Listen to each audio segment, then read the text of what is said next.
അയ്യോ എടാ ഇത് നോക്കിയേ.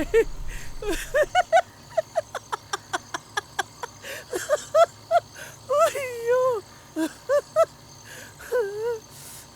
മനുഷ്യനിവിടെ ടെൻഷൻ അടിച്ചിരിക്കുമ്പോഴാണ് അവൻ്റെ ഒരു എടാ നിനക്കിത് എന്താടാ? ഇതിലിപ്പോ ടെൻഷൻ അടിക്കേണ്ട കാര്യം എന്താ? എടാ അതല്ല, ഇതൊക്കെ ആരെല്ലാം ചിന്തിക്കാനേ വയ്യ. എന്റെ പൊന്നളിയ നീ ഒന്ന് അടങ്ങ്.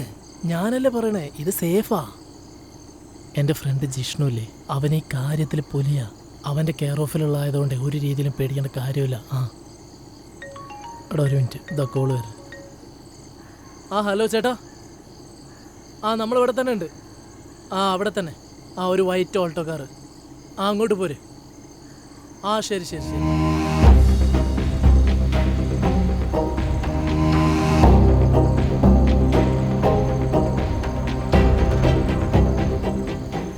എടാ പുള്ളി വരുന്നുണ്ട്. എടാ ഒരു മയത്തിലൊക്കെ ഡീൽ ചെയ്യണേ, അല്ലേ പണിയാവട്ടാ.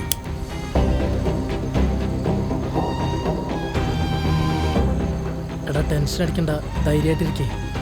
നീ കൂളായിട്ടിരിക്കടാ.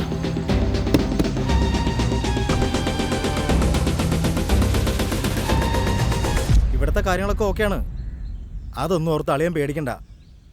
അവർ കവലയ്ക്ക് എത്തിയെന്നാ പറഞ്ഞേ. അളിയൻ വേഗത്തൂലേ? ശരി അളിയാ, വേഗം വാ. മോളകത്ത് ഒരുങ്ങുവാ. സുമേ, അവർ കവലയ്ക്ക് എത്തിട്ടോ.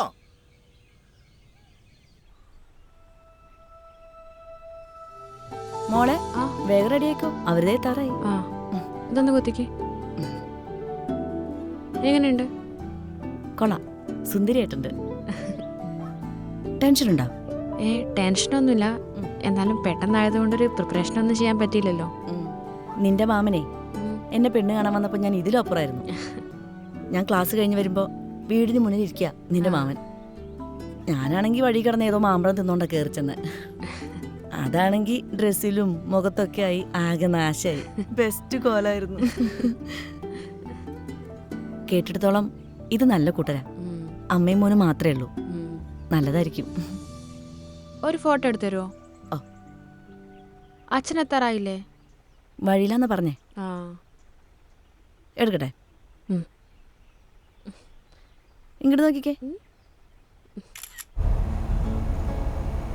എടാ നമ്മുടെ ഗ്യാങ്ങിൽ നമുക്ക് രണ്ടുപേർക്കും മാത്രമേ പെണ്ണ് കിട്ടാൻ ബാക്കി ഉണ്ടായിരുന്നുള്ളൂ. അങ്ങനെ അവസാനം നിനക്കും പെണ്ണ് കിട്ടിയടാ. അങ്ങനെ ഒരു പറച്ചില്. എടാ പണ്ടൊരു തേച്ചിട്ട് പോയെന്ന് പറഞ്ഞ് ജീവിതത്തിൽ പെണ്ണെ വേണ്ട തീരുമാനത്തിലായിരുന്നല്ലോ നീ. കൊള്ളാടാ, എന്തായാലും ഇപ്പോഴേ നിനക്ക് നല്ല ബുദ്ധി തോന്നിയല്ലോ. ഞാൻ നിന്നോട് പണ്ടേ പറഞ്ഞിട്ടില്ലല്ലേ ജീവിതത്തിൽ ഒരു കൂട്ടുള്ളത് എപ്പോഴും നല്ലതെന്ന്. അതിനുവേണ്ടി നമ്മൾ തേടി പോകേണ്ട ആവശ്യമൊന്നുമില്ല. നമുക്ക് ഉള്ളതാണെങ്കിൽ നമുക്ക് താനെ വരും. ജീവിതം മാറും, ലൈഫ് സെറ്റ് ആവും. ലൈഫ് സെറ്റ് ആയിപ്പോലെ നമുക്കെല്ലാം മനസ്സിലാവുന്നുണ്ട് കേട്ടോ. ഞാൻ കണ്ടുപിടിച്ചോളാം. സമയമാകുമ്പോ പറയാടാ. ശരി ശരി. പിന്നെ എന്റെ കാര്യത്തിൽ ഇത് ഉറപ്പിക്കാൻ പറ്റേ? ആദ്യം പോയി കണ്ടു നോക്കട്ടെ, എന്നിട്ട് പറയാം. എടാ എന്റെ മനസ്സ് പറയണത് സെറ്റ് ആവുന്നത്.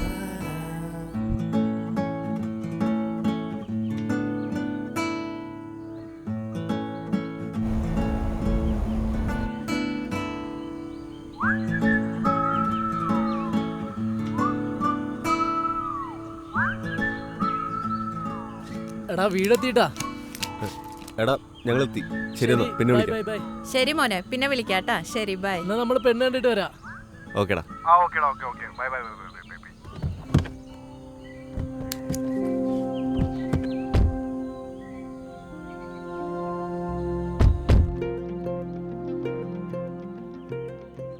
എവിടെയാണെന്നാ പറഞ്ഞേ? മാൾട്ട. എത്ര നാളായി ഇപ്പോ? 4 വർഷം. അപ്പൊ ഇനി എന്നാ തിരിച്ചു പോകുന്നേ? ഇവിടുത്തെ കാര്യങ്ങളൊക്കെ ഒന്ന് നോക്കിയിട്ട് വേണം തീരുമാനിക്കാൻ. എന്തായാലും ഒരു 2 മാസം ഉണ്ടാവും. ഇവൻ പോണേന് മുമ്പ് എൻഗേജ്മെന്റ് നടത്തണമെന്നാ. ഓ, വന്ന അന്ന് തുടങ്ങിയ പെണ്ണ് കാണല. ഇതുവരെ ഒന്നും ഒത്തു വന്നില്ല. പിന്നെ മോളെ ഫോട്ടോ ഇന്നലെ കണ്ടു, അപ്പം ഇഷ്ടായി. അല്ല, മോളെ അച്ഛനെ കണ്ടില്ലല്ലോ, എവിടെ? അളിയൻ ഡ്യൂട്ടി കഴിഞ്ഞ് വരുന്നേ ഉള്ളൂ. സാധാരണ ഈ സമയത്ത് വരുന്നതാ. ഇന്നിപ്പോ എന്താ അത്യാവശ്യം ഉണ്ടെന്ന് പറഞ്ഞ് വിളിച്ചിട്ടുണ്ടായിരുന്നു. നിങ്ങൾ പെട്ടെന്ന് വന്നോണ്ട് എല്ലാവരും ഓട്ടപ്പാച്ചിലായിപ്പോയി. ഇവിടെ ഒരു കല്യാണത്തിന് വന്നതാ. അപ്പൊ പിന്നെ അടുത്താണല്ലോ, മോളെ കണ്ടിട്ട് പോയേക്കാന്ന് വെച്ച്. ആണല്ലേ? എന്നാ മോളെ വിളിക്കാം. സുമേ, മോളെ വിളിക്കേ.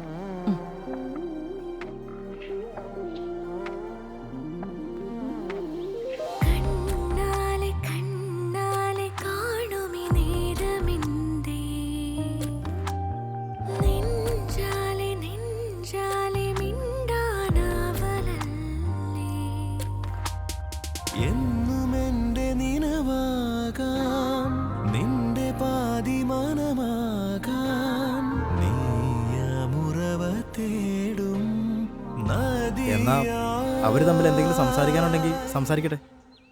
ആ ആയിക്കോട്ടെ.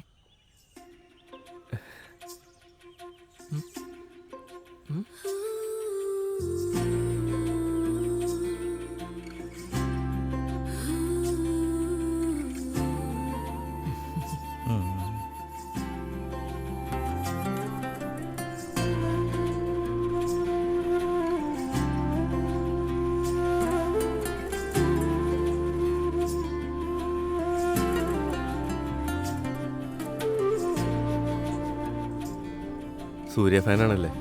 ആ കട്ട ഫാന. ഏതാ സൂര്യയുടെ ഫേവറേറ്റ് സിനിമ? സിലുന്നൊരു കാതൽ, വാരണമായിരം, ഗജനി, ഇതൊക്കെ എൻ്റെ ഫേവറേറ്റാ. സൂര്യ ഫാനാണോ? പണ്ട് വാരണായിരം കണ്ട ജിമ്മിൽ പോയത്. ഓ,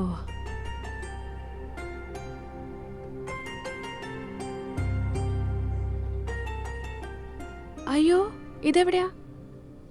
ഇത് ഒറിജിനൽ തന്നെയല്ലേ? ഒന്നും അല്ലല്ലോ? ഏയ് പക്ക ഒറിജിനൽ. ഓ ഓക്കെ. പുള്ളി മാൾട്ടയിൽ വന്നപ്പോൾ താമസിച്ച് ഞാൻ വർക്ക് ചെയ്യുന്ന ഹോട്ടലില്ല. ഓ നൈസ്. എനിക്കും ഭയങ്കര ആഗ്രഹമായിരുന്നു ഒരു തവണയെങ്കിലും നേരിട്ട് കാണണം, കൂടെ വന്നൊരു സെൽഫി എടുക്കണമെന്നൊക്കെ. ഓ സെറ്റാക്കാം. അനിയത്തിമാരാരുമില്ലേ? എൻ്റെ അനിയത്തിനെയാണല്ലോ അളിയൻ കേട്ടിരിക്കുന്നത്. അതല്ല, കല്യാണപ്പെണ്ണിന് അനിയത്തിമാരാരുമില്ല? ഇല്ല, ഒറ്റ മോള. ആണാ? ഞാൻ കരുതി. കഴിക്ക്. ഇത് എത്രാമത്തെ പെണ്ണാണല്ലോ? ആദിത്യ. അപ്പോൾ ഫസ്റ്റ് എക്സ്പീരിയൻസ് ആണ്. ആ അതെ. എനിക്ക് സത്യം പറഞ്ഞ ഒരു മാരേജ് പ്ലാനൊന്നും ഇല്ലായിരുന്നു. പിന്നെ പ്രിയേച്ചി പറഞ്ഞപ്പോൾ കണ്ടേക്കാന്ന് കരുതി. അപ്പോൾ ചുമ്മാ കണ്ടിട്ട് വിടാനുള്ള പരിപാടിയാണല്ലേ? അയ്യോ അങ്ങനെയല്ല. ഇതെൻ്റെ 4ാമത്തെ പെണ്ണാണല്ലോ. സംസാരിച്ചവരൊക്കെ അങ്ങടെ വൈബ് അങ്ങോട്ട് സെറ്റ് ആവണില്ല. നീ ഞാൻ ചേട്ടനെ മുമ്പ് കണ്ടിട്ടുണ്ട്. എന്നെയോ? എവിടെ വെച്ച്? 1-2 വട്ടം അമ്പലത്തിൽ വെച്ച് കണ്ടിട്ടുണ്ട്. പിന്നെ രോഹിതേട്ടൻ പ്രിയച്ചി കാണാൻ വരുമ്പം കൂടെ ഉണ്ടാവാറില്ലേ? കോളേജിൽ. ആ അതെ അതെ, അങ്ങനെ കണ്ടിട്ടുണ്ട്. പിന്നെ കോളേജ് ബസ് സ്റ്റോപ്പിൽ ഒരു ദിവസം ബസ് നിർത്താൻ വന്നപ്പോൾ ബസ്സിന് വന്നിട്ട് വട്ടം വെച്ചില്ലേ ബൈക്ക്, അങ്ങനെയും കണ്ടിട്ടുണ്ട് ഞാൻ. ആഹാ കൊള്ളാലോ. അതിനുശേഷം ചേട്ടനോട് ഭയങ്കര ഫാൻസ് ആയിരുന്നു. എൻ്റെ ഒരു ഫ്രണ്ട് ചേട്ടനോട് ഭയങ്കര ക്രഷായിരുന്നു. ഇതൊന്നും നമ്മളറിഞ്ഞില്ലല്ലോ. എൻ്റെ മെയിൻ സ്പോട്ടായിരുന്നു ക്യാമ്പസ്. പിന്നെ രാജൻചേട്ടൻ്റെ കടയിൽ. ഒരുപാട് മെമ്മറീസ് ഉണ്ട് അവിടെ. എനിക്കറിയാം, രോഹിതേട്ടനും പ്രിയച്ചിയും പറഞ്ഞിട്ട് നിങ്ങളുടെ കഥകളൊക്കെ ഞാൻ ഒരുപാട് കേട്ടിട്ടുണ്ട്. അങ്ങനെ എനിക്ക് ചേട്ടനെ പറ്റി അറിയാം. നല്ലത് തന്നെയല്ലേ കേട്ടെ? അയ്യോ നല്ലത് തന്നെയാ. ഞാൻ സ്വപ്നത്തിൽ പോലും വിചാരിച്ചില്ല ഇങ്ങനെ കറങ്ങി തിരിഞ്ഞ് ചേട്ടൻ്റെ ആലോചന എനിക്ക് വരുമെന്ന്. ഞാൻ കുറേ ആയി കല്യാണത്തിനെ കുറിച്ച് ആലോചിച്ചിട്ട്. നൈസായിട്ടൊരു തേപ്പ് കിട്ടി. ആ കഥയും അറിഞ്ഞായിരുന്നു. അപ്പം ഇനി അറിയാനൊന്നും ബാക്കിയില്ല അല്ലേ? അവരുടെ വീട്ടിൽ പോകുമ്പോൾ മെയിൻ സംസാരം ഞങ്ങളുടെ ടൈമിലെ ക്യാമ്പസ് ലൈഫും നിങ്ങളുടെ ടൈമിലെ ക്യാമ്പസ് ലൈഫിനെ പറ്റിയാ. അങ്ങനെ എനിക്ക് നിങ്ങളുടെ സ്റ്റോറിയൊക്കെ അറിയാം. ഞാൻ അവിടെ 1 വർഷം തികച്ചു പഠിച്ചിട്ടുള്ളൂ. പക്ഷെ പഠിച്ച അത്രയും നാൾ അടിപൊളിയായിരുന്നു. അങ്ങനെ രോഹിത്തിനെ പരിചയപ്പെടുന്നത്. ഇത്ര നാളും കല്യാണം വേണ്ടെന്ന് പറഞ്ഞിട്ട് എന്ത് പറ്റി പെട്ടെന്ന് തീരുമാനം മാറ്റാൻ? എത്രയെന്ന് വെച്ചാൽ ഒറ്റയ്ക്ക് മടുക്കില്ല. അമ്മയും കുറേ നാളായി കല്യാണക്കാര്യം പറഞ്ഞ് എൻ്റെ പുറകെ കിടക്കണം. എന്നാൽ പിന്നെ കെട്ടിക്കളയാന്ന് വിചാരിച്ച് മാട്രിമോണി കൊടുത്തപ്പോൾ ഉണ്ടായിരുന്ന കുറച്ച് അഹങ്കാരങ്ങൾ പോയി കിട്ടി. നമ്മളൊന്നും ആർക്കും വേണ്ടെന്ന്. പിന്നെ എവിടെ പോയാലും അമ്മയ്ക്ക് പെണ്ണിനെ തപ്പല മെയിൻ പരിപാടി. അങ്ങനെ രോഹിത്തിൻ്റെ ഹൗസ് വാമിൻ്റെ ഫോട്ടോയിലാണ് തന്നെ കാണുന്നതും ഞാനിവിടെ വരുന്നതും. നല്ല സ്മാർട്ടാണല്ലോ. എന്നിട്ട് കോളേജിൽ പ്രേമൊന്നും ഉണ്ടായിരുന്നില്ല? അറിയാലോ, എൻ്റെ അമ്മ കുഞ്ഞിലേ മരിച്ചതാ. പിന്നീട് ഒരു കല്യാണം പോലും കഴിക്കാതെ അച്ഛൻ എനിക്ക് വേണ്ടി മാത്രമാണ് ജീവിച്ചത്. പാവം എനിക്ക് വേണ്ടി ഒരുപാട് കഷ്ടപ്പെടുന്നുണ്ട്. എങ്ങനെയും നല്ലൊരു ജോലി മേടിക്കണം, നന്നായിട്ട് പഠിക്കണം, അങ്ങനെയൊക്കെ മാത്രമേ മനസ്സിലുണ്ടായിരുന്നുള്ളൂ.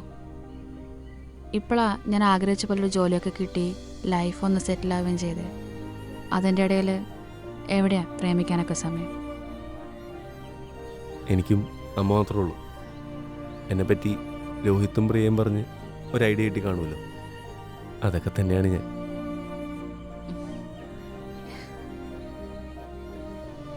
എന്താ ലൈഫ് പാർട്ട്ണറിനെ പറ്റിയുള്ളൊരു എക്സ്പെക്റ്റേഷൻ? അങ്ങനെ വലിയൊരു കോൺസെപ്റ്റൊന്നും എനിക്കില്ല. എൻ്റെ കാര്യത്തിൽ സിമ്പിളാണ്. ഞാൻ ഒരുപാട് ആഗ്രഹിച്ച് മേടിച്ചൊരു ജോലിയാണ്. സോ കല്യാണം കഴിഞ്ഞു എനിക്ക് ജോലിക്ക് പോകണം. പിന്നെ എൻ്റെ സാലറിയിൽ നിന്നൊരു 1% അതെൻ്റെ അച്ഛനുള്ളതാണ്. അതിനെ നോ പറയരുത്. പാവം ഒരുപാട് കഷ്ടപ്പെടുന്നുണ്ട്. ഇപ്പോഴും ജോലിക്ക് പോയേക്കുക.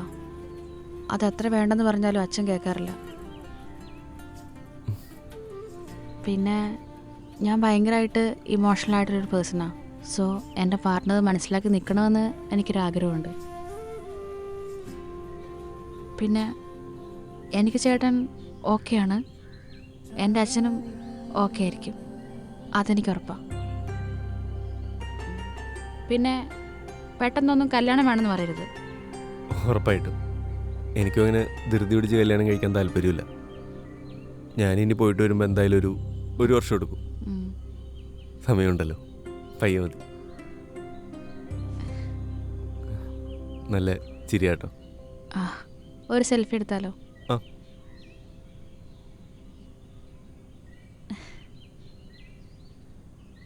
എൻ്റെ ഫ്രണ്ടിനെ അയച്ചു കൊടുക്കാനാ.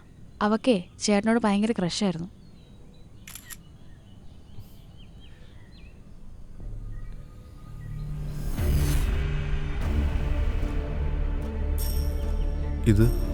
ഇതെൻ്റെ അച്ഛൻ. ഇതോ? ആ, എന്ത് പറ്റി? ഒന്നുമില്ല.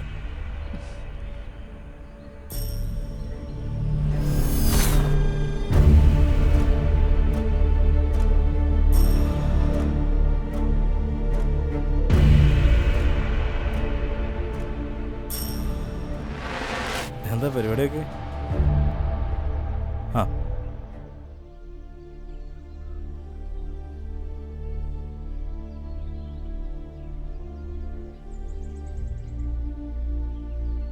അളിയ എങ്ങനെയുണ്ട് പെണ്ണ്?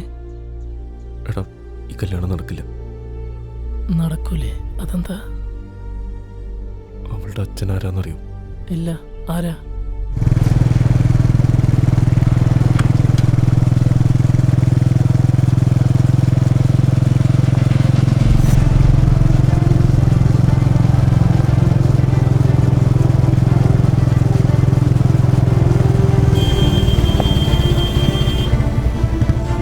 ആ, അളിയൻ വന്നല്ലോ.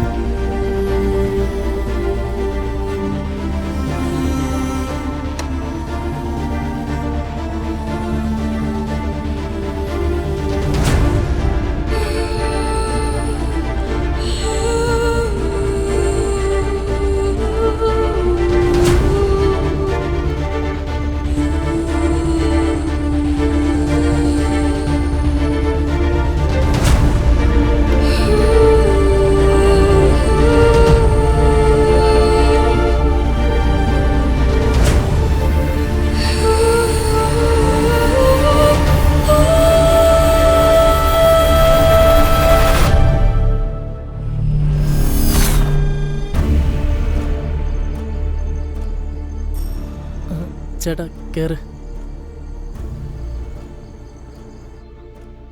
ആ, അളിയ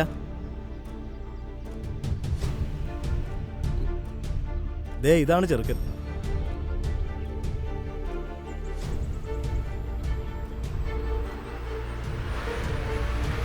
നിങ്ങളെ ഞാൻ എവിടെയോ